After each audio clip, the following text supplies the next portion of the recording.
Hai guys, selamat datang di Marketing Talks. Hari ini gue udah duduk bareng sama seorang marketer dengan pengalaman lebih dari 15 tahun, I think.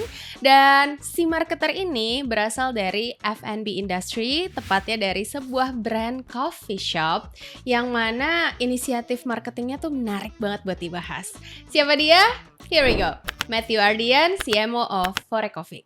Dengan sekitar 15 tahun pengalaman lintas industri dalam berbagai lingkup spesialisasi marketing, Matthew ini tuh ya bisa dibilang berhasil banget dalam sejumlah strategi marketing di Fore Coffee. Misalnya aja ketika dia mengeksekusi strategi penunjukan brand ambassador buat diajak kolaborasi, atau ketika dia ngebikin campaign yang cukup emotionally touchy bertajuk Pak Tani Ngopi di Jakarta. Well, kalau menurut ceritanya sih ya, dalam merumuskan strategi marketing di perjalanan coffee brand yang udah hadir sejak 2018 ini, prinsip utama Matthew tuh sebenarnya simple banget kok. Just being genuine and customer centric. Baru deh abis itu dia turunin prinsip itu tadi ke dalam 360 degree marketing yang fokus ke produk, experience, and people. Mungkin bukan caranya, tapi kepekaannya kita. Mungkin hashtagnya genuine. Kenapa kita harus genuine? Karena kalau kita fokus di output, produk bisa ditiru, tapi kan proses, story, effort, narasi itu kan nggak bisa. Kadang kita sebagai manusia punya ego, dengerin kompetitor tuh lebih gampang dibanding dengerin customer gitu loh. Ini bikin campaign ini pakai ini, kita jangan mau kalah gitu loh. Padahal kita nggak tahu yang mereka going through apa. Siapa tahu ternyata lebih sulit revenue-nya gitu kan. Once you give the discount today, sebelah bikin discount, they will move. Ya kan, my mindset adalah kita mau attract the loyalist, bukan the trialist gitu loh. So, jadi the goal adalah how to make a brand itu different dan punya role dan juga menjadi top of mind. Because what I'm trying to say adalah F&B at the end is red ocean. Tapi red ocean itu pasti tetap harus ada celah gimana. Seperti biasa deh ya, daripada kebanyakan nge-spill bocorannya di sini, mendingan kalian langsung aja tonton obrolan Marketing Talks kali ini barengan Matthew Ardian, CMO of Fore Coffee. Hope you guys get lots of insights from this episode and enjoy! Hai Matthew. Halo, apa kabar? Welcome to Marketing. Welcome. Kabar Kok jadi aku yang welcome? baik. Thank you for having me by the way. Thank you so much for honored. coming. Yeah, thank you so Seneng much. banget bisa ngobrol sama marketer dari coffee shop. Nyebutnya apa nih? Coffee shop, coffee brand. Iya, coffee brand. Coffee brand Yeah. yang gue sendiri suka sama Masa? produknya. Iya beneran, gak peres ya guys, beneran nih. Dan menarik banget juga buat ngebahas berbagai strategi marketingnya, especially dari 360 perspektif kali ya. Karena banyak banget nih yang menarik buat dikulik. Tapi sebelum itu, gue biasanya bakal ngajak tamu gue buat kenalin diri dulu. Mungkin lo bisa ceritain nih biar yang nonton juga pada tahu sebenarnya Matthew nih sebelum di Fore di mana aja sih? Terus seberapa marketer sih nih orang gitu. Mungkin bisa cerita dari situ kali ya. Sedalam apa ceritanya nih? Bebas. Okay, so basically, hi all, thank you for watching. Saya Matthew Ardian, currently as a Chief Marketing Officer di Fore Coffee. So far mungkin pengalamannya baru hampir 15-16 tahun. Ya, cuman memang backgroundnya cukup nano-nano nih. Dulu pernah di media juga kan? Pernah di media, pernah di retail, terus pernah juga di FMCG juga, pernah di startups, property, dan sekarang nyemplung di F&B. And by the way, this is my first F&B company. Gitu loh. Dan dari situ ups and downs, I learned a lot about the 360 marketing. Basicnya I know sales, how to do sales. Karena dulu waktu di media sempet ya bantu sales juga. Terus juga fokus di selain dari community, advertising. Terus juga sekarang lebih ke communication dan lately lebih ke 360 digital marketing juga gitu. Jadi 360 nano as a CMO. Gitu. Nah menarik banget tuh. Nanti emang gue bakal masuk ke situ juga karena banyak banget yang menurut gue bisa dikulik nih dari banyak sisi, khususnya untuk Fore. Tapi sebelum itu mungkin penasarannya lebih ke arah ini kan F&B company pertama. Terus dengan background lo yang lumayan beragam, apa yang terlintas di pikiran seorang Matthew ketika sebelum join Fore? Kayak mungkin how do you perceive this brand? Terus kayak udah punya kebayang pengen ngelakuin apa sih? Terus kayak udah kebayang tantangannya atau belum? Mungkin cerita di titik itu kali ya, right before you join this company. So I join Fore itu di 2022 awal sebenarnya. Nah, jadi of course udah tahu Fore sebelumnya. fun fact, I was working in a co-working space dan waktu itu Fore itu just next to my office. Oh gitu. Yeah. Oh, oke. So yeah, saya I actually know some of those. Maksudnya not in person, cuman kan ya tetangga gitu kan. Yeah, Kita kan di yeah. co-working space. And I used to be a customer juga. Oke. Gitu. Karena kebetulan di lobby office ada Fore juga. So I have a very good impression soal Fore. Pertama pasti packagingnya dulu kan. Itu is a common sense lah. Everybody talk about the packaging is important. Apalagi untuk orang marketing, packagingnya tuh out of the box dan mereka mau coba speak loud at that time karena mereka mengganti landscape coffee, apalagi lokal kan. Waktu itu dari brand internasional kita tahu standar set high bar-nya tuh udah lumayan tinggi banget. But this is local coffee, what you bring on the table tuh matters. We want to learn more, and I think they nail it gitu in terms of packaging, message dan unique value propositions-nya tuh oke banget. So I was very impressive with the output dan juga hopefully input juga at that time. Dan honestly, social medianya dulu I follow even way before masuk Fore. Yeah. Jadi I'm a fan sebenarnya. Dengan 15 tahun pengalaman, hampir 16 tahun berarti ya. Yeah, more and less. Oke. Dari industri yang beragam. Mungkin bukan hanya soal Fore, tapi kalau bagaimana seorang Matthew berpikir atau kayak mengambil keputusan-keputusan terkait strategi marketing. Itu prinsipnya seorang Matthew ini apa sih? Karena tiap marketer mungkin punya andalannya sendiri-sendiri atau punya triknya sendiri-sendiri ya. Ada yang mungkin belajarnya dari teori. Ada juga mungkin yang memang hadir untuk ngobrol sama banyak orang. Kalau Matthew sendiri tipe marketer yang kayak gimana sih untuk bisa menghadirkan strategi marketing yang tepat? Ya, I believe people change ya. Jadi dulu pertama-tama mindsetnya kan pasti kita sebagai dulu kan masuk kan masih dede-dede banget ya pasti ya. Punya bos yang figur bos itu selalu memberikan pressure quote and unquote gitu kan. Jadi satu mindsetnya adalah no mistakes, harus berhasil gitu. Oh, oke. Dulu seperti itu, sesimpel itu gitu kan ya. Sekarang enggak? Mungkin 2-3 tahun berganti lagi. Oke, can do attitude terus kompetitif banget gitu. Lately, mungkin as a result of pas kebetulan masuk pas Fore ini ya, my mindset was like very mindful, benar-benar harus, mungkin hashtagnya genuine. Itu penting. Why? Because there's no point competing ya sama yang lain, tapi if you don't know what customer wants and needs. So dengan mindful kita bisa genuine.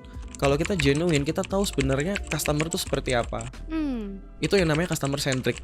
So that's always been the goal and mindset for me, and that's how I apply this mindset to the team. Kita harus memikirkan kebutuhan konsumen gitu kan. Karena kan sebenarnya prinsip marketing itu adalah ya kita memberikan solusi ke konsumen. Kalau misalnya kita sibuk memberikan sesuatu yang mungkin nggak ada demand-nya atau mungkin kompetitor doing better, ya artinya kita speak to the wall gitu kan, nggak ada yang mau beli gitu loh. So this kind of relationship and also interaction between kita as a brand dan juga customer itu kan ekosistem ya gitu loh. So we need to be able to understand what customer needs. That's why we should be a customer centric. Customer centric nanti di bawahnya macam-macam tuh.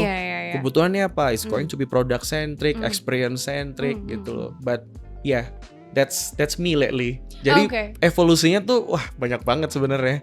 Iya, jargon-jargon dulu mungkin udah nggak relevan sekarang. I see. Iya kan, yang dulu kan hashtag yang penting bos senang, revenue kencang, cuan gitu kan. Nah kalau sekarang nggak bisa seperti itu. Iya, karena customer tuh aset.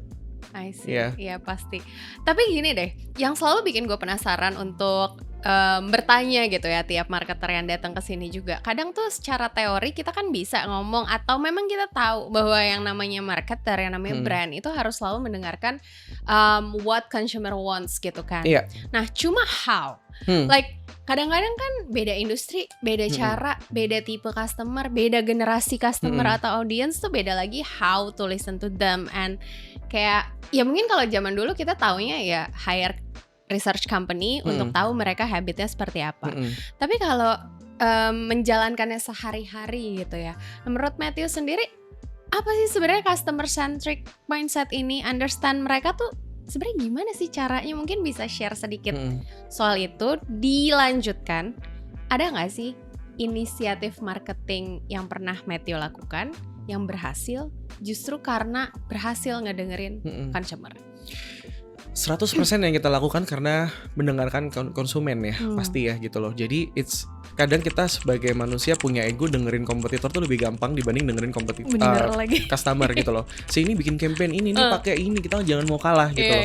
Padahal kita nggak tahu yang mereka going through apa. Siapa tahu ternyata lebih sulit revenue-nya gitu kan. Nah, kalau ditanya caranya banyak banget, tapi mungkin aku jawabnya bukan caranya ya, karena setiap industri itu akan berbeda-beda. Mungkin bukan caranya, tapi kepekaannya kita. Contohnya, I'm currently in the F&B ya, pasti ya research basic, ya kan. Kita ada brand health tracking yang selalu quarterly basis, we test 1,000 respondents across Indonesia, 47 cities. Gimana cara kita buat dapat sampling data? Cukup atau enggak relatif, tergantung cara point of view kita. Kita sih nggak pernah fokus ya, kayaknya maksudnya ini pasti kurang nih, what if kalau misalnya salah. Kita gabung lagi kuantitatif ke kualitatif gitu. Dari kualitatif lagi kita gabung lagi ke kita punya in-house asset. Brand ini itu omnichannel. Kita punya app juga, which is active usernya gede, sangat besar gitu loh. So the real transaction, historicalnya mereka pakai promo apa, produk yang dibeli apa, jam berapa, itu kan sebenarnya sudah memberikan kita insight. Tergantung kita kepekaannya bagaimana untuk bisa melihat itu. And plus, my last tips adalah ini balik lagi ke genuine itu tadi gitu loh. So I think as a marketer itu penting banget kita punya mindset, bukan as apapun ini ya industrinya ya. Jangan berpikir kita cuma employee. So you need to think out of the box, gimana caranya bring the entrepreneur spirit. All of us itu wajib buat ke bar. Kita help the barista, kita interact dengan konsumennya langsung untuk bisa tahu feedbacknya apa di lapangan. Kira-kira kalau kita bikin promo nih, misalnya buy one get one, demand toko tuh penuh, barista tuh bisa kelabakan loh. Jadi kadang-kadang kita ini customer centric tapi nggak ngeliat operasionalnya juga.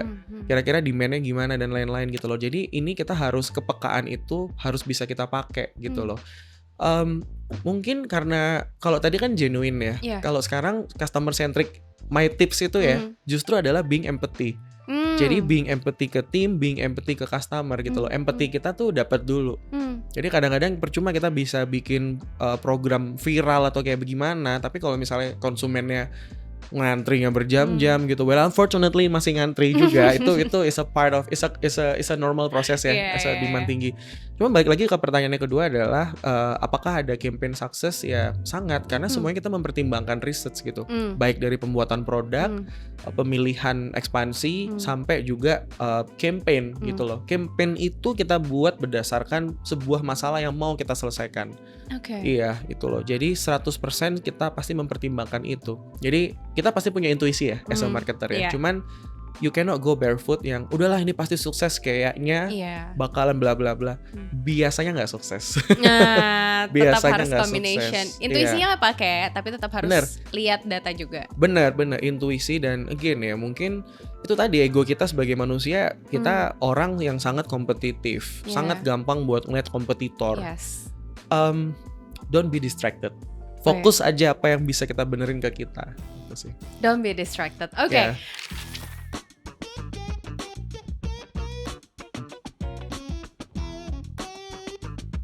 Nextnya mungkin gue pengen nanya soal marketingnya Fore.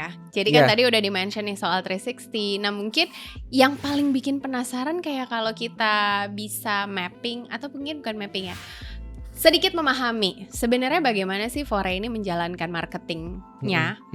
Boleh diceritain nggak dari perspektif 360 itu sendiri? Approach-nya kan holistik banget ya sekarang kan, zamannya marketing tuh apa-apa holistik gitu, harus melihat dari berbagai sisi.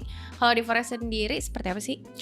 Dulu 2022 nggak ada brand coffee yang punya brand ambassador. Correct me if I'm wrong, but from what I know itu nggak ada gitu loh. Itu satu ya. Yang kedua, as far as I know, seasonal product juga nggak begitu banyak yang attentionnya nggak begitu terlalu banyak gitu. Nah, yang ketiga juga jarang banget buat orang pakai humans as a marketing gitu kan. Jadi nah itu. Nah sebenarnya 3 itu adalah strategi yang kita lakukan awal-awal. Jadi sebenarnya gini loh, brand ini itu kan sebenarnya punya aplikasi, ya kan. Nah kita juga punya aset barista kayak gitu ya. Mungkin gimana caranya supaya orang tuh bisa relate secara emosi. Kita perlu menaruh si human-nya itu tadi. Jadi human ini itu play important role in our marketing. Bisa lewat sesimpel brand ambassadors gitu loh misalnya. Brand ambassadors tuh is not a business, cuman bisnis ya. Banyak orang bilang kayak ya udah as long as you pay the highest BA then your brand will be success, belum tentu. itu bukan soal transaksional. Kita memilih brand ambassador itu juga bukan karena oh ya udah ini followersnya banyak, rate-nya masuk gitu misalnya, dan let's work together, itu nggak sama sekali. Itu nggak sama sekali. And then kadang kita suka lupa ngangkat baristanya juga. Karena kan penting ya. Coba bayangin kalau misalnya kita minum minuman nih atau kopi, tapi kita juga pengen tahu dong ini yang bikin apa sih behind the story-nya gitu loh. Sebenarnya effort barista tuh kayak gimana. That's why we make a barista competition at that time, dan it was fortunately sukses karena banyak orang tuh yang untuk bisa lihat juga gitu. Community is very important. Jadi kita tahu bahwa bukan kebetulan ya, brand ini asetnya itu adalah justru customer. Dimana caranya orang yang percaya dan mau merekomendasikan is a free marketing, that's the goal. Yes. Jadi ya word of mouth itu adalah the goal, and by far more than 63% kita tuh rekomendasinya tuh dari word of mouth. So in that case we save the acquisition budget, right? So jadi kayak akuisisi budget kita tuh happy banget kalau lihat di report. Ya, it's because of karena kita build trust dan juga gimana cara kita untuk bisa bangun itu, gitu loh. Jadi memang strategi marketingnya Fore ini memang cukup holistic. Mungkin kita adaptable kali ya. Jadi gimana caranya kalau ini butuh apa kita bisa tahu gitu, ya. Oke. Dari tadi keywordnya mungkin yang gue highlight tuh emang ujung-ujungnya ke genuine, itu udah pasti. Terus kita juga sebagai marketer harus berempati, bukan hanya ke customer, tapi juga ke operasionalnya kayak gimana nih. Karena kan itu saling menopang satu sama lain. Betul dong.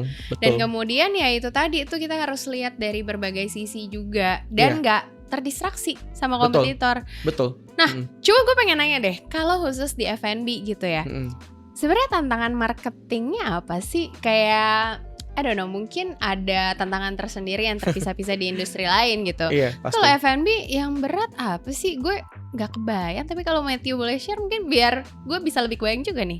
Punya ayam goreng favorit gak?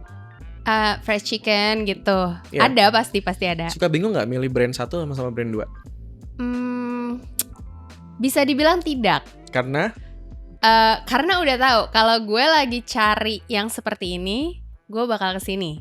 Kalau gue lagi butuh yang kayak gini, gue kesini, kayak langsung ada top of mind-nya aja gitu. Oke, thank you for helping me Mbak. Ini jawab ya. Berkaitan emang. Jadi sebenarnya top of mind has always been the goal ya, kadang. Itu satu. Terus yang kedua tadi kan kalau mau cari yang A ke sini, yang B ke sini gitu kan. Itu namanya brand itu sudah berhasil untuk bikin diferensiasi. Gitu loh. Jadi the goal adalah how to make a brand itu different dan punya role dan juga menjadi top of mind. Jadi kadang definisi top of mind tuh macam-macam ya. Kadang fried chicken kan pasti ada yang nomor 1 banget gitu. Misalnya harus merek yang ini gitu. Tapi belum tentu mungkin jadi nomor 1 itu memang sebuah goal. Bisa jadi yang penting market kita lebih niche kok, kita lebih mau fokus ke yang penting value-nya ini, seperti itu. Jadi the goal kalau misalnya di F&B dimanapun itu is always been the same, adalah tentang diferensiasi dan juga value proposition, how to get the top of mind dan customer trust. Because what I'm trying to say adalah F&B at the end is red ocean. Tapi red ocean itu pasti tetap harus ada celah gimana kompetitor itu nggak punya, dan itu kita harus stand out di situ. Jadi is a marketing job, ya ini kolaboratif ya, terutama marketing job untuk bisa bikin apa yang bisa stand out among the competition. Diferensiasi gitu. Itu ya. Karena tadi misalnya pilih ayam dalam 1 kilo aja udah nemu, fried chickennya banyak banget gitu kan. Gimana gitu loh, sedangkan we live in Indonesia. Artinya apa? Kalau dari data yang masuk di kita ya, research itu ya, price itu nomor 1 in this economy gitu kan.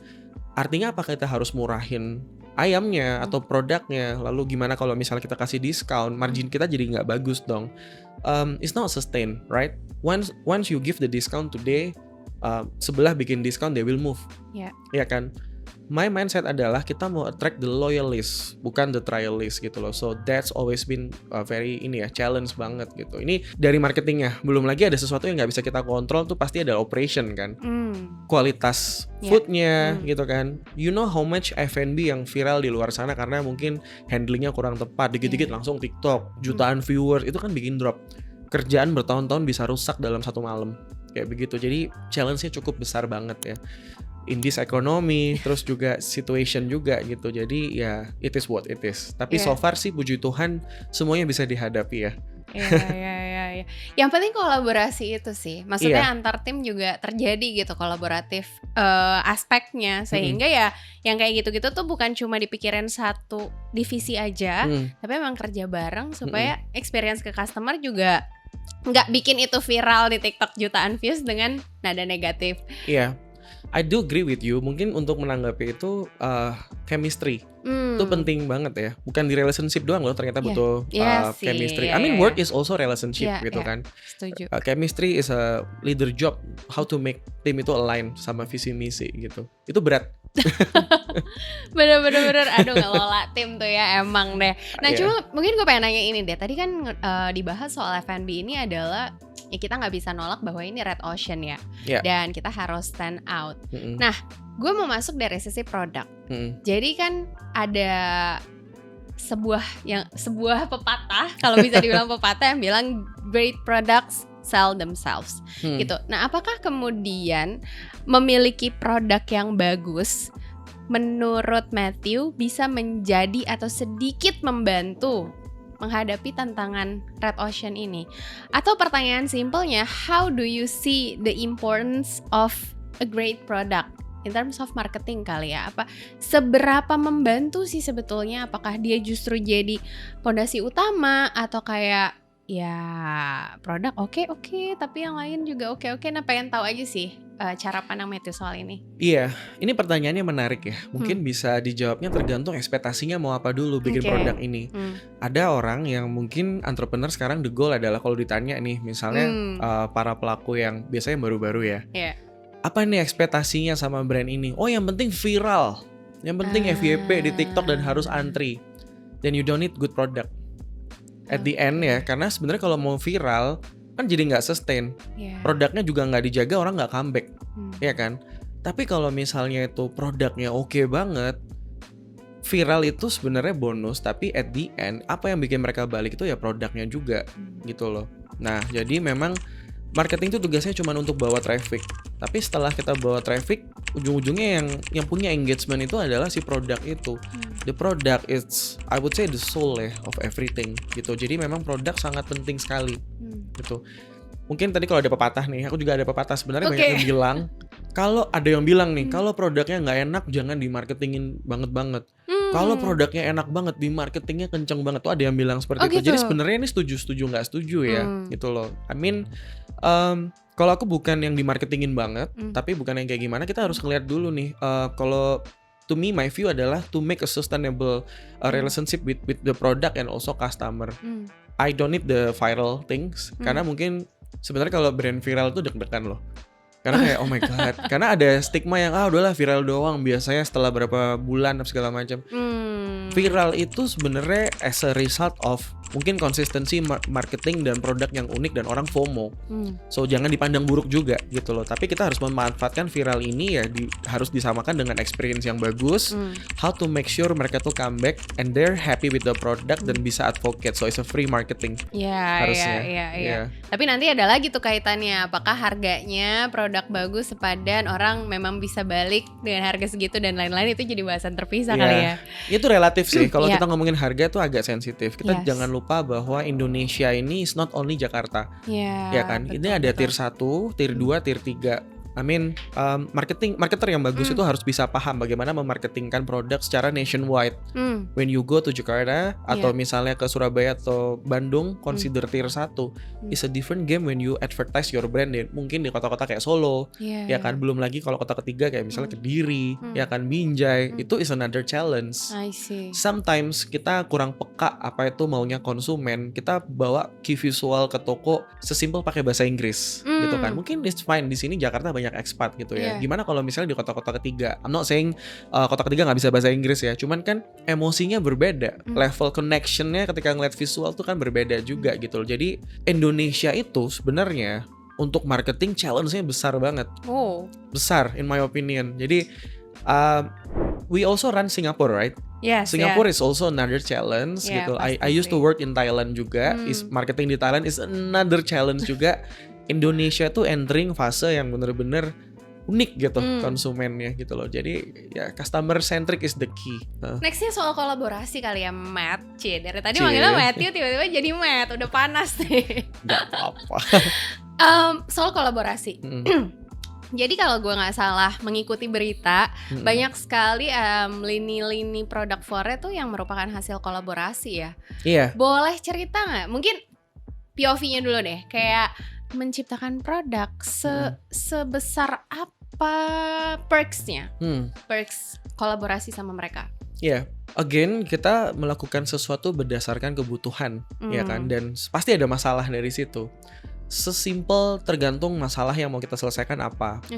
I give you example, kita punya, I used to work with Cinta Laura. We used to work with Cinta Laura as a social and sustainability brand ambassador. Di situ adalah karena kita punya visi misi nih, kita mau kasih impact bahwa eco-friendly atau ESG itu pengalaman yang penting untuk bisa orang mindful, nggak buang sampah sembarangan. And we have a campaign, bahkan beberapa store di store Fore itu hampir 70% terbuat dari plastik bekas. Jadi mungkin kalau yang di Jakarta ya, main ke Kuningan City itu very obvious bahwa tokonya terbuat dari 450 kilo reuse cups. Iya. Itu kalian kumpulin gitu ya? Iya, jadi kita kumpulin, kita kerjasama dengan supplier juga untuk bisa bikin itu. Bukan 100% dari cupnya Fore ya, pasti ada limbah plastik lain karena kan itu terkait produksi agak complicated gitu loh. But I think this is a genuine campaign, bukan untuk cari empathy atau seperti apa. We want to be responsible. Waktu itu hashtagnya for responsible gitu loh. To teach people gimana caranya. Ini untuk mengadvokasikannya nggak mungkin dong. Matthew tiba-tiba tampil di sosial media gitu, nobody care. You know, so to get the attention and also empathy, itu harus ada action. Siapa yang bisa jadi role modelnya? So we appointed si Cinta Laura itu, and she did amazing job in campaigning this campaign. Berangkatnya dari mana? We do have research. Di F&B Indonesia ini sedikit sekali untuk yang banyak punya fokus di eco-friendly, ya kan? Memang dari research itu bukan key driver, tapi low priority. Kan kita bagi 4 itu kan. Tapi ini menariknya meskipun dia low priority, kita bisa ambil karena ini kayaknya kita ada chance di situ. Dan surprisingly, itu kita membuktikan bahwa meskipun dari research dibilang itu low priority, orang tuh nggak akan beli karena produknya itu eco-friendly dan lain-lain. Tapi lewat campaign yang kita kolaborasi sama Cinta dan lain-lain, dan plus ada produk seasonal yang baru itu itu kita balut dengan komunikasi yang bagus. So that was a very success gitu loh. Another thing mungkin I used to work with Michael Jasin, he is a World Barista Champion, to make sure bahwa transaksi kita tinggi. So kita tuh mau being genuine sebenarnya, apa effort di balik bagusnya barista kita.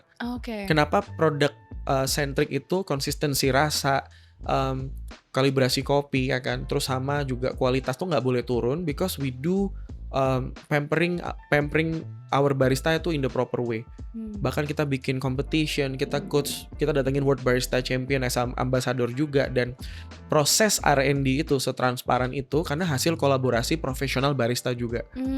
Secara global dia bawa point of view, secara Indonesia kita pengen Indonesia punya kesempatan di dunia, jadilah campaign-campaign ikonik itu. So it's not gimmickal campaign. Itu bener-bener memang ada purpose-nya. Memang ada purpose-nya dan kita genuine gitu loh. At the end kita nggak mungkin ya, never say never ya. We are not typically brand yang bikin IP joget-joget gitu-gitu kan. It's not. Kita mau orang tuh fokus ke produk, and that's what Fore Coffee stand for. Yeah. Tapi menarik soal kolaborasi juga sama film Jumbo. Nah, cuma mungkin bisa ditarik mundurnya ke arah lini Fore Juniornya sih. Iya. Kayak jujur ya, personal experience, boleh share dikit ya? Boleh dong. Jadi gue tuh gak tahu sebenarnya ada Fore Junior. Tapi one day gue akhirnya figure out lah bahwa ternyata ada ya gitu. Dan waktu itu gue kebetulan lagi sama anak gue. Jadi kayak daripada gue bingung mau pesen apa, biasanya kan gue pesen satu terus dia cuma icip-icip gitu kan. Tapi ternyata ada ini, dan cupnya tuh kan lucu banget ya, kayak kecil gitu, terus ada tulisan juniornya gitu kan. Akhirnya gue order itu dan happy banget anak gue tuh. Jadi kayak bisa ngerasain ngopi kayak emak bapaknya nih, tapi nggak yang kopi. Dan itu ngasih gue personal connection banget sih with the brand. Nah, cuma penasaran kayak thought prosesnya mungkin atau peran tim marketing di situ, kayak gimana sih ide bikin Fore Junior itu bisa came up pada saat itu, dan mungkin disambung juga ke kolaborasi sama Jumbo. Kayak menarik banget sih. Ini sebenarnya agak personal ya, gitu loh. Jadi waktu itu memang mikir gimana caranya kita bisa bikin multi generational marketing. Artinya, as you said, pain point adalah I observe again. Ini kasihan ya kalau misalnya bawa anaknya nggak bisa beli.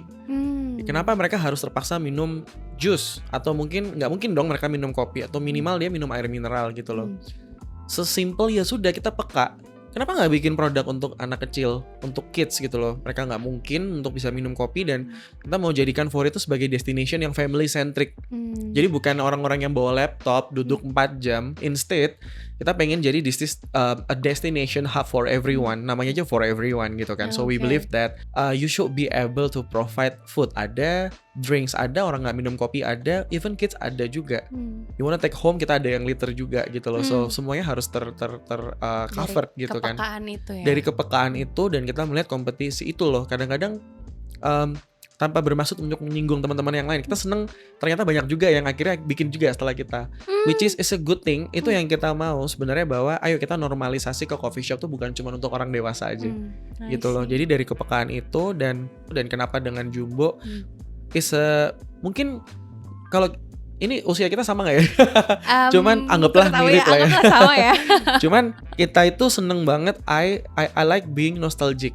Jadi sebenarnya hal-hal yang nostalgic itu lagi tren banget. Misalnya Walt Disney, ya kan, Lion King aja bikin lagi tahun ini gitu loh. Nah, pengen ngasih impresi buat anak-anak. Kalau dulu Matt itu waktu masih kecil kan ngelihatnya mungkin Lion King gitu kan. Tumbuh besar sama karakter itu penting. Nah di Indonesia nih Jumbo opportunity-nya besar banget, dan punya experience minum brand yang kolaborasi sama salah satu karakter yang mereka tuh admire is a good influence.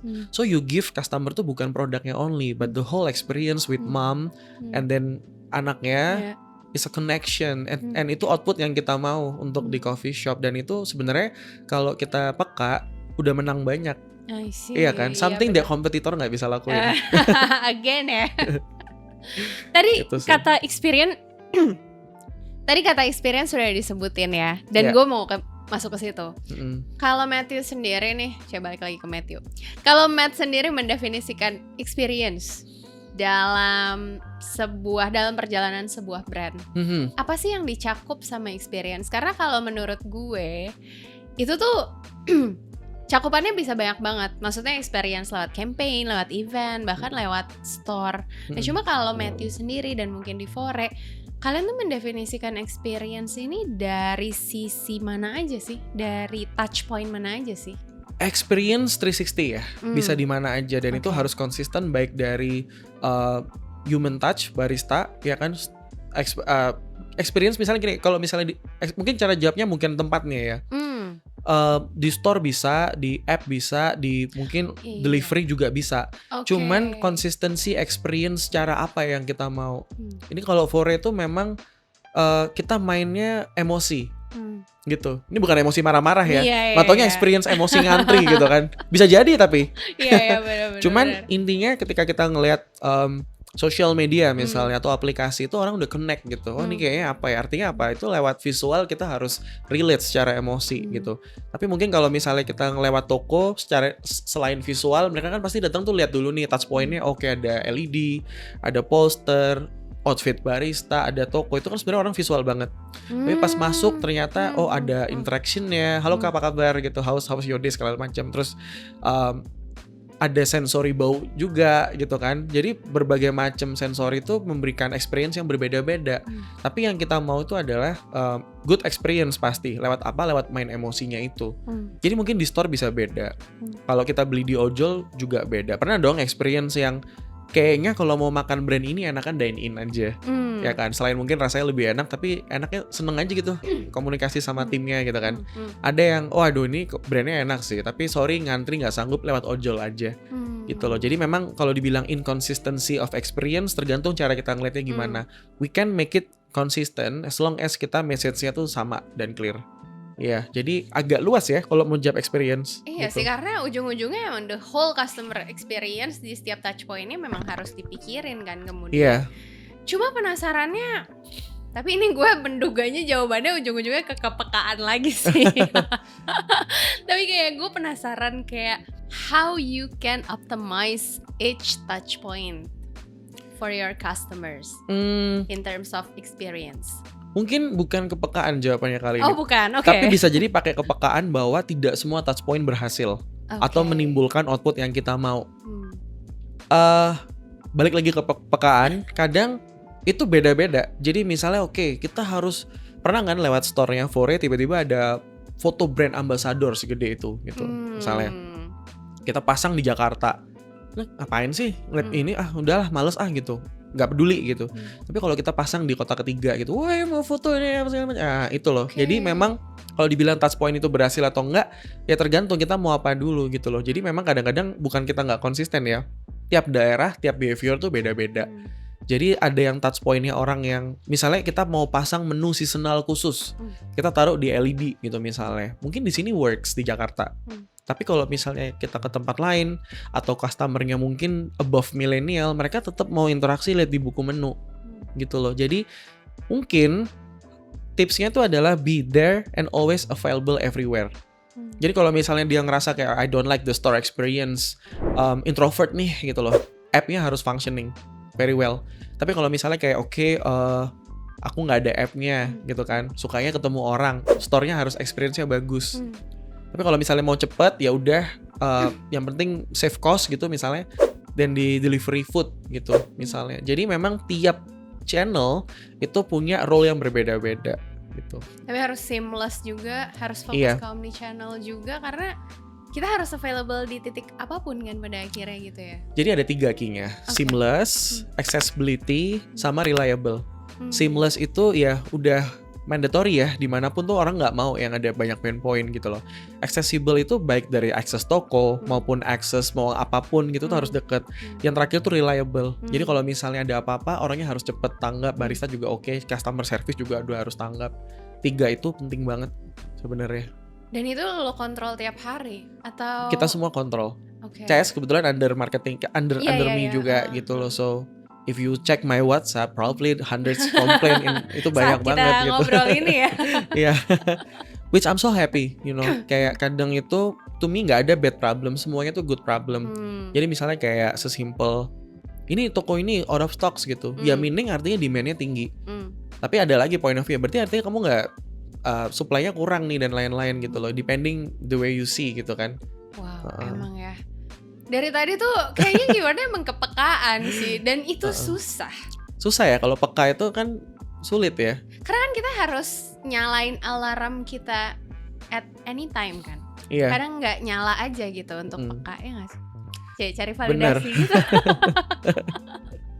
Tapi oke sih. Nah mungkin setelah experience gitu ya, tadi kalau gue nggak salah ingat kan kalian juga sempat mention soal ada perhatian ke barista dengan ngadain event-event juga untuk mereka gitu ya. Bahkan di salah satu campaign-nya Fore juga menarik banget tuh, bawa Pak Tani ngopi di Jakarta. Boleh ceritain gak sih kayak bagaimana kalian melihat pentingnya memperhatikan orang-orang ini selain cuma customer gitu? Kayak mungkin kan kita cuma mikirin kalau marketing ya, correct me if I'm wrong, produknya, tadi kita juga udah bahas, promotionnya, campaign social media. Tapi ini menarik banget mikirin baristanya, mikirin Pak Taninya gitu ya. Selain mikirin audiensnya, sebenarnya gimana sih kalian memandang ini dalam marketing people centric ini? I could be biased, tapi sebenarnya again jawabannya ya mungkin lebih ke genuine tadi gitu loh. Itu kayaknya basic ya, core ya mungkin ya. Core tapi gini loh, nggak ada di ilmu marketing genuine. Tapi to me ya, mungkin who knows kita bisa mempopulerkan itu kan. Like genuine marketing itu important. So once the key adalah you should know what happened in the ground. Again, kalau untuk petani itu jadi itu it's actually. So ini mau ngomongin Kopi Dari Tani kan. Kopi Dari Tani itu launching tahun lalu, November 2024 gitu kan. And it was super, actually the highest product we ever sold gitu. One of gitu. Nah, key-nya adalah in 2022 I went to Garut along with my team. Lu ikut gue ke Garut, ngapain gitu? Kita dengerin pain point-nya petani, pengen tahu gitu loh. Of course as a marketer, Gimana caranya kita mau promoin brand, you sell the product but you don't know the pain points. Kita tahu pain points-nya operation, kita tahu pain points-nya customer tuh kayak gimana, pain points-nya petani apa.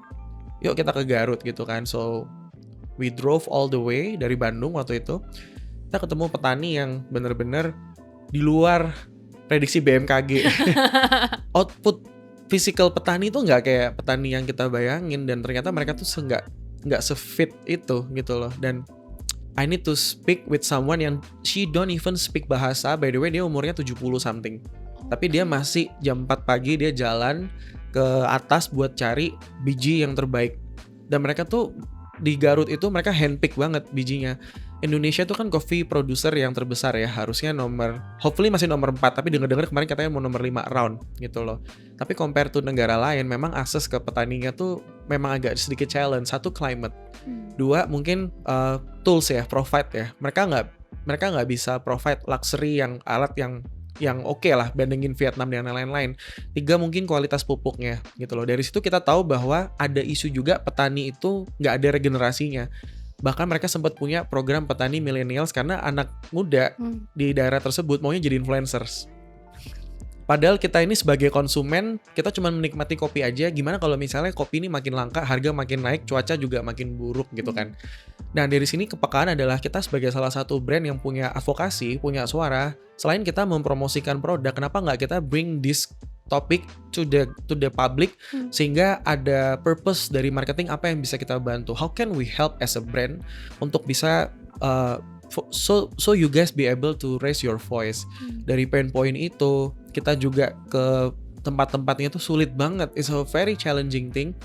Itu 2022, and then I still have the numbers sama bapaknya tuh kayak, Pak, one day I'll come back to you.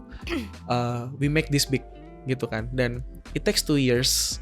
Akhirnya baru kesampaian untuk bikin produk yang bener-bener bijinya tuh ya memang salah satunya dari mereka juga, karena kan kita kan blend gitu kan. Kita lagi nggak mau jualan durian bla bla bla, sesimpel kopi dari tani gitu loh, karena kita kepengen bahwa don't take the coffee for granted. Ada big effort, craftsmanship, dedication berpuluh-puluh tahun di balik itu yang kita nggak bisa lupain. And that's actually kopi dari tani. Dan sebenarnya dari niat yang baik, kita undang mereka ke Jakarta. Tau gak sih produk lo itu di Jakarta kayak gini, itu mereka sampai nangis-nangis. Jadi ya marketing yang kayak gini tuh sebenarnya kan kita punya energi ya, punya soul, dan dimana customer tuh pasti nyampe produknya oke banget, dan it's one of the most performing product ever, even sampai sekarang gitu. Jadi ya itu loh, harus being genuine kadang sulit ya. Tapi nanti kalau misalnya one day ada mungkin teman-teman lain gitu kompetisi yang bikin another kopi dari tani, mereka tuh nggak bisa copycat proses kita. Itu yang dinamakan kenapa kita harus genuine. Karena kalau kita fokus di output, produk bisa ditiru, tapi kan proses, story, effort, narasi itu kan nggak bisa. Makanya kita se-confident itu, silahkan mau bikin produk manapun, tapi kita ada proses input di situ. Karena ada connection yang kalian bangun. Bener. Ketika proses munculnya keinginan untuk visit mereka, ngobrol sama mereka, sampai kemudian akhirnya apa nih yang bisa kita lakukan untuk mereka dari sini. Kita terus terang pengen melakukan lebih dari ini ya gitu loh. Karena kan petani itu jumlahnya nggak 1-2 ya gitu. Unfortunately kita cuma bisa mungkin connect sama yang sekarang gitu loh. Tapi kita berharap one day hopefully kita bisa bikin impact yang lebih besar, so we can work together with government hopefully one day ya kan, sama teman-teman, sama konsumen. So ada interaksi positif yang kita harapkan. This is beyond marketing, tapi kadang-kadang activity yang kayak gini justru jadi ini ya, strategi marketing yang malah bagus gitu. Ini nih S3 marketing tuh ini nih. Jadi bukan viral-viral, tapi S3 marketing tuh lo bikin campaign, bikin sesuatu yang memang di drive sama genuine-nya itu tadi ya. Pati ampun. Malah ada salah satu keluarga mereka yang foto mereka, long time no see, ini lagi di Fore kok ada foto kamu ya, ternyata kamu jadi petani gitu. Itu lucu banget. Iya, katanya sampai kemarin ada petani yang cerita, Mas, saya tuh ketemu teman saya udah 20 tahun gak ketemu. Ketemunya di TV Fore itu gitu. Oh my god, terus mereka reconnect gitu ya. Ya pokoknya mengandung bawang deh kalau ngobrol sama mereka gitu loh. Kelihatan nanti di zoom out ya. Silakan nanti ke matanya Matthew udah berkaca-kaca. Kalau ngomongin ini satu tim pasti berkaca-kaca gitu. Pasti. Kebayang merinding. Gue sampai nggak bisa berkata-kata gitu ya, karena gue jadi berpikir bahwa jangan-jangan memang benar kata orang bahwa marketing ini tuh sesuatu yang lo nggak bisa cuma belajar teori gitu. Nggak bisa, it's a holistic process dan itu unik. Lo punya kecintaan gitu loh buat ngasih tahu. Karena gini, lo nggak mungkin bisa paham atau peka gitu ya ketika lo menjadikan marketing ini cuma kerjaan yang 9 to 5. Yes. Di luar itu lo kemudian ya udah gue akan melihat orang ya seperti itu aja. Tapi ketika lo menjadikannya si marketing ini atau role marketer ini sebagai 24-hour job, yang mana lo keluar terus lo lihat orang tuh lo seneng gitu, terus akhirnya lo bisa implement itu kan jadi lebih rich juga ya. Aduh, gue jadi emosional tuh. Iya pasti. What do you think? Iya, I do agree with you gitu loh. Kadang memang ya selama 15 hampir 16 tahun berkarir itu sedih loh. Kalau misalnya kita sebagai marketing, kita harus ngelihat brand kita. Ini bukan yang sekarang ya. Misalnya yang kemarin-kemarin gitu, mungkin yang sekarang gitu kan. Ada satu outlet atau misalnya satu tempat yang sepi banget. Wah, hancur sih hati. Pasti kayak aduh, itu ada orang yang cari duit di situ, gimana caranya harus bisa survive. I need to bring the customer. So that mindset itu kan sulit ya. So buat para marketer nih di rumah, don't take your job for granted guys. Karena marketing itu tujuannya untuk membawa leads. Kalian tuh menghidupi banyak orang di ekosistem. So remember that gitu. Ya, aduh berkaca-kaca nih, jadi saya ikutan berkaca-kaca juga. Kenapa gue 3 kali podcast semua orang nangis ya? Ini podcast ketiga yang orang hostnya nangis nih. Oh iya. Iya, berarti story-nya memang sekuat itu. Iya mungkin ya.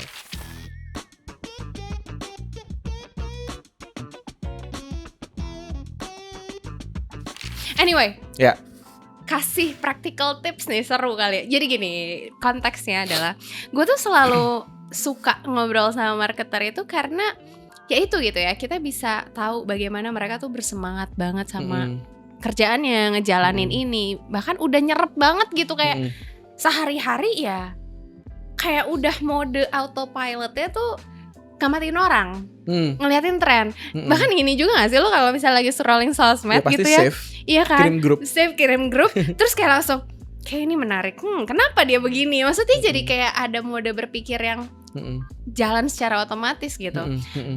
Penasaran nih adalah kalau kita bisa ngerinciin dalam practical tips gitu ya, gimana sih kita tuh bisa jadi marketer yang kayak gitu, Matt, yang punya kepekaan itu, yang punya empati itu, punya genuine itu. Kalau gue sih kepikirannya satu ya, start dengan tidak melihat kerjaan lo sebagai 9 to 5 job. Tapi gue yakin lo punya practical tips juga nih buat marketer mungkin dalam menumbuhkan itu ya, menumbuhkan apa sih istilahnya? Yeah, I understand. Integrasi marketing ini in your life gitu. Nah, practical tipsnya gimana sih biar peka? Ini mungkin lebih ke bukan marketing aja ya. I think it's very important to involve passion and also believe in everything you do in life gitu kan. Mau itu marketing, mau itu gimana, tapi dalam marketing itu memang nggak bisa dibohongin, spark itu penting. Ya kan, aku pernah kok melakukan pekerjaan yang mungkin kayaknya nggak cocok-cocok banget dan nggak ada spark, biasanya tuh berat gitu loh. Jadi kayak jadinya transaksional aja, 9 to 5 PD dan gitu kan, dan itu nggak enak sebenarnya. At least to me, ada some people ya udah ada yang kayak begitu, which is totally fine ya. But kalau marketing itu menurut gue agak berat kalau misalnya harus begitu, karena you need spark, ya kan, you need passion and you need belief. Utamakan dulu dari kita sebenarnya kalau mau kerja tuh purpose-nya apa dulu, di luar duit gitu. Apa yang mau dibantu, apa yang mau diiniin. Kalau aku, I always believe with impact. As simple as when I accept this job, not that ada opportunity yang lain juga. Itu dibanding-bandingin impact. Jadi kita tuh dalam diri harus punya values. Values kita tuh apa, salah satunya aku impact. Nah, my impact tuh penting banget. Kalau misalnya ada sesuatu hal yang tidak banyak berimpact ke orang, itu biasanya nggak akan happy. But now that as a marketer, we believe that something that we do itu give a lot of impact. Bisa gaji barista, bisa kasih revenue ke petani, ya kan, bisa create ecosystem buat trend dan lain-lain. I do believe that this is something good yang it needs my innovation and my team. When you have spark, legacy apa yang mau lo tinggalin buat dunia on behalf of you, ya kan. Never cross, nggak pernah tahu loh, kadang-kadang kayak pernah nggak sih misalnya, oh campaign ini dulu yang bikin si Ica, akhirnya yang lain pada ngikut. You create legacy. Jadi it's always been impact, spark, And the mindset is I want to born the legacy. As I said di awal podcast tadi, ini bukan lanjutin apa yang udah dilakukan. Whenever I work, mau itu dari marketing tugasnya bikin tren yang sustainable, artinya create legacy gitu. Wow. Matt, mungkin menjelang pertanyaan terakhir nih ya, pengen minta komentar sedikit dari sisi career wise. Jadi mungkin dari sisi how you lead your team, how you make decision, kayak seberapa jauh lo melibatkan tim lo. Terus mungkin ini keroyokan ya pertanyaannya ya, tapi maksud gue overall cara seorang Matt pengelola tim sih. Karena kalau yang suka jadi pain points-nya leader gitu ya, kita kan suka galau gitu ya. Kadang kita pengen jalaninnya begini, tapi kita kan juga harus appreciate ide dari tim kan. Apalagi speaking of marketing, pasti tiap tim punya ide yang banyak banget. Jadi how you finally make decision setelah banyaknya ide dan lead your team, ngejagain energinya mereka juga, itu gimana sih? First of all, it's a very tough job. Ya kan, itu nggak mungkin sampai siapapun setinggi level apapun tuh nggak mungkin bisa manage perfectly. Do you know why? Karena yang kita manage nih human. They have emotion, they have trauma, they have expectations gitu kan. It's hard to maintain the expectation from the team, ya kan. Mindsetnya jangan coba mengentertain tim gimana caranya mereka suka sama kita. Enggak. Tapi the goal adalah is not I, tapi we. Dalam hal apa? Achieving something secara profesional. Kita ini teamwork. Lo gak harus suka sama gue, tapi ya sudah, kita harus percaya apa yang kita lakukan ini akan berhasil bersama-sama. Hampir gak 100% itu idea came from me. Sometimes I need to let my team to make a mistakes, karena itu part of growing gitu loh. Dan kadang-kadang I could easily make a mistake juga. Karena belum tentu kalau misalnya kita ngikutin, ya kita pernah gagal sebelumnya, kita nggak mau lagi, dan kita kasih masukan yang versi kita supaya berhasil, belum tentu berhasil gitu loh. Jadi mungkin kalau my tips itu in some certain level of leadership ya. Jadi kadang kan leadership tuh banyak. So know your position. Kalau ngomongin leadership itu macam-macam. How big is your team? Ya kan? How complex is your team? What's your industry? Karakter timnya tuh gimana? Ya kan? Itu beda-beda. Ada tim yang orangnya feeling banget, ada yang bener-bener rasional banget nih, langsung mau ada ini segala macam. So it's actually is the art of leadership, tapi mindsetnya tuh has always been we, is not I gitu kan. Dan itu leader harus bisa fulfill energinya itu. Gimana caranya tim tidak menimbulkan tim yang traumatis, haus validasi, dan kompetitif. Sulit loh itu. Bisa lah. The toxic team. Jangan dong. Matt, satu pertanyaan deh soal teknis. Jadi gue adalah salah satu orang yang percaya bahwa kerja sebagai marketer itu susah banget. Karena kita paham konsep, kita paham bahwa kita harus begini dan begitu, mendengar dan lain-lain. Tapi kan kalau ngomongin teknis, kita juga harus ngerti ya, dalam artian gimana sih proses sebuah campaign, gimana sih ngiklan di Meta Ads, gimana sih cara bikin hook yang mancing perhatian gitu ya. Kalau menurut lo sendiri nih ya, sebenarnya kalau kita ngomongin technical skills, apa aja sih yang perlu setidaknya kita kuasai? Kita ngerti apa sih, basicnya aja, ngerti finance deh misalnya. Atau apa sih yang sebetulnya perlu kita kuasai to become a good or better marketer yang bisa bertahan sampai masa depan? First of all, to me, I would like to rephrase. Mungkin definisi mengerti kita harus clear dulu ya. Untuk bisa mengerti is a must. Semua leader itu harus bisa mengerti proses. Tapi harus bisa proses itu nggak selalu. Such as mungkin kayak contohnya tadi Meta. Aku nggak mungkin bisa secara teknis, sekarang kan banyak banget kan. TikTok ads lah apa segala macam. Of course we have professional to help that and also my team. Tapi I need to understand the process. Oh ya, habis ini stepnya ini, verification, A/B testing dan lain-lain gitu kan. Itu harus paham gitu. Nah, no certain tips atau yang apa aja yang secara secara teknis itu harus dikuasain, but I have 3 in my mind. Surprisingly, number 1 itu adalah financial. You need to know how to manage the budget, man. Itu sulit. Karena ada banyak banget leader yang apalagi marketing tuh yang nggak wise control budget. Egonya tinggi, mau bikin ini apa-apa, sekarang budgetnya kegedean, akhirnya bulan depan nggak ada budget. Itu penting banget. And you need to allocate the budget kira-kira berapa persen yang untuk misalnya amit-amit ada emergency. So kamu nggak perlu burning the more budget bleeding P&L company secara overall. So it's in, and you need to be able to divide berapa pie percentage yang lebih gede di area mana of branding gitu. Itu tadi budgeting. Terus yang kedua, I would say a basic communication. Itu penting banget. Jadi kadang-kadang communication itu jangan diabaikan. Baik komunikasi secara verbal, secara visual ke customer.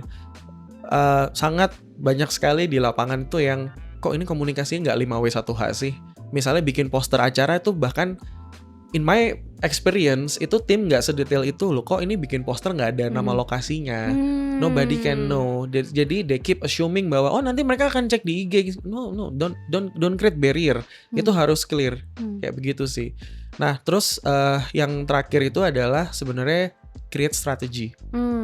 Itu penting banget. Yang nomor 3 ini itu nggak semua orang bisa. Mereka merasa bisa strategi, tapi when it comes to deck itu kan sulit. Your job as a marketer itu menginfluence tim, mengatur strategi gimana caranya itu harus eksternal tuh harus bisa paham gitu loh. From financial and then terus strategi sama juga visual communication. That's the basic bare minimum as a marketer. To me sebenarnya. Marketer ini berarti 360 ya, gitu loh. Kadang kan kalau digital ya itu another thing.